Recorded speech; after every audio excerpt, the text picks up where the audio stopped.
Can we trust Phoenix police to tell the truth in protest cases?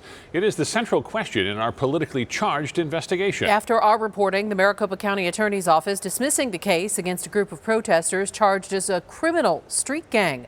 But prosecutors could still bring new charges, and the county attorney's office is actually asking Phoenix PD for more investigations, even after their officers lied and exaggerated under oath. Tonight, ABC 15 investigator Dave Biscobing has a new report bringing some officers' integrity into question. This is Ryder Collins. He was wrongfully arrested, falsely charged, and accused of being a gang member for 4 months, all based on bogus testimony. I didn't know this was a thing until about 30 minutes ago. You can hear, right? You heard my commands. I did, and I turned around. So you can hear them tell you need to leave, and you chose not to, so you're going to jail. You've done dumb prizes. Ryder was in the wrong place at the wrong time. He's a nurse from Prescott and was downtown shooting photography that night. But Phoenix officers testified under oath Collins was part of the protest group, working in concert with them, and ran up on officers to impede their arrests. Our investigation proved none of that was true. So the county attorney's office asked Phoenix to go back and review the case against Ryder. And police just filed the supplemental report on February 19th. That's 2 weeks after our investigation. The new report focuses on this moment. That guy right there is when Sergeant James Grote points out Ryder completely across the street from the arrests so he can be arrested. The video is clear. Sergeant Grote points him out 3 times. Spider, watch that guy right there. He's with them. Then, 30 seconds later, that guy right there is one of their legal observers, so he's going to end up going too.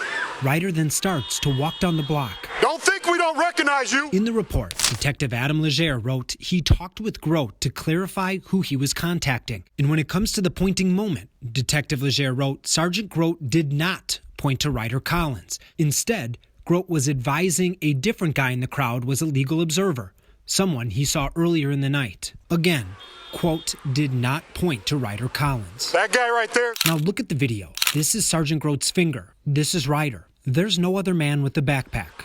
Down the block to the left or to the right. Don't think we don't recognize you. It's even harder to understand considering Ryder was arrested right after this as he walked down the sidewalk. Defense attorneys in the case tell ABC 15 this appears to be an attempt to minimize the false arrest of Ryder Collins and muddy the water. But they say the larger issue here. That guy right there is one of their legal observers, so he's going to end up going too. If police can't admit they simply pointed at Ryder before arresting him and falsely charging him, then how can they be trusted with other aspects of the case? Don't think we don't recognize you. I'm investigator Dave Biscobing, ABC 15, Arizona. 2 other things to point out about this story. First, Dave also obtained records showing Sergeant Grote used excessive force in 2016, and he and other officers gave false information about what happened. And second, this morning, Dave sent Phoenix police an email asking for Sergeant Grote and Detective Legere to explain who was being pointed at if it was not Ryder Collins. In response, Phoenix says they are unable to comment because the case is under an outside investigation that was launched because of ABC 15's report.